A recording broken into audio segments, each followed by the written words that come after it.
You've probably tried to save $10,000 before.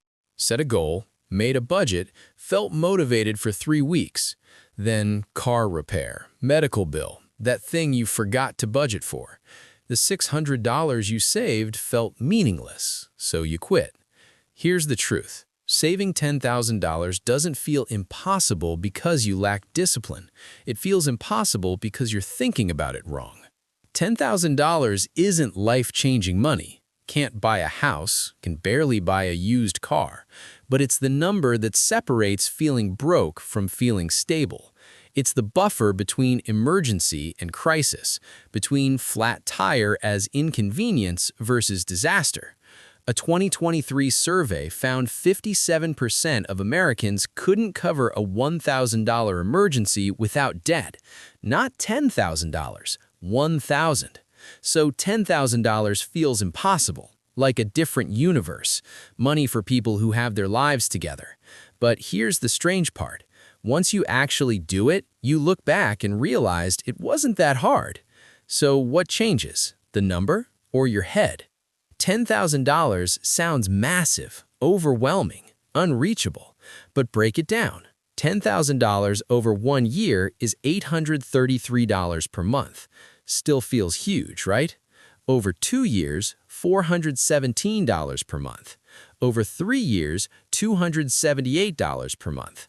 Over 5 years, $167 per month. The number didn't change, your timeline did. But most people never start because they're staring at $10,000 as one giant mountain instead of 60 small payments. You don't have a saving problem. You have a spending awareness problem. You're not spending $10,000 on one big thing. You're spending it on 1,000 small things that feel like nothing. Coffee, $5 daily. That's $1,825 per year. Lunch out 3 times a week, $15 each time. That's $2,340 annually. Streaming services you forgot about, $50 monthly, $600 per year. Random online purchases, $100 monthly, $1,200 per year. You just spent $5,965 without thinking on things you barely remember. You don't need to earn more money. You need to stop the leaks. Here's why it's hard. The entire economy is designed to make you spend. One-click buying, saved payment info. Spending is effortless. Saving requires effort.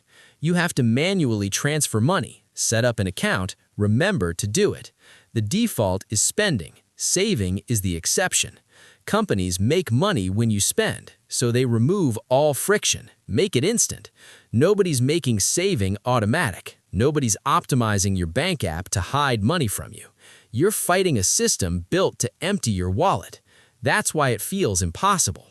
So how do people save $10,000? Not willpower. Willpower fails.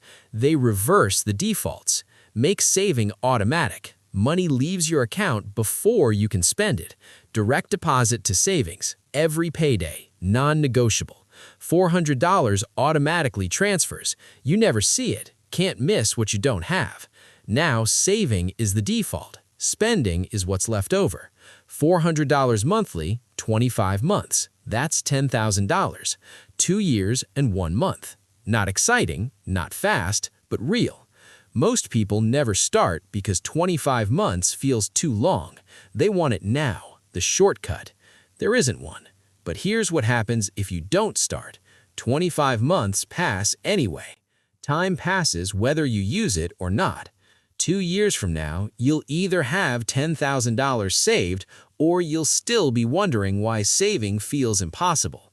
The difference is one automated transfer today. It's $400 a month. It's automation. It's stopping the invisible leaks on things you don't care about. The uncomfortable truth? You already can afford to save $10,000. You're just spending it elsewhere without noticing. The money is there. It's just disappearing. The math is simple. The psychology is hard. But you already knew that. The question is, are you automating the transfer today or waiting for some perfect moment that never comes? Thanks for watching. If this clicked, hit subscribe. The math doesn't care about your feelings, but it does care about your actions. See you next time.